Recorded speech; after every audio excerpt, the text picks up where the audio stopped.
কোনো শর্টকাট হয় না, হয় অনেক কাঠখড় পুড়িয়ে জীবন যুদ্ধের প্রতিটি অধ্যায়ে নিজেকে প্রমাণ করে করে একটু একটু করে আপনি সফল হবেন, একটু একটু করে আগাবেন। ইটস এ জার্নি, এটা কোনো ডেস্টিনেশন নয়। এবং সফল হওয়ার পথ পরিক্রমায় কোনো লিফট নেই, সিঁড়ি বেয়ে উপরে উঠতে হয়। কি বেয়ে? কিন্তু আমরা সফল হতে চাই কিভাবে?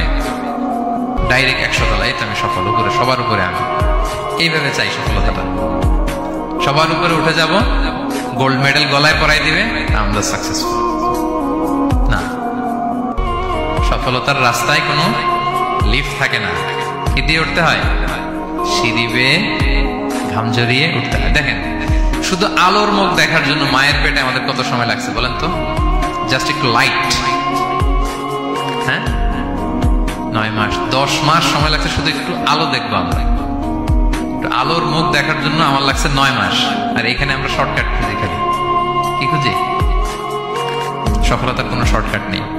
অল্প এফোর্টে যারা সফল হতে চায় এরা কোনোদিন সফল হয় না।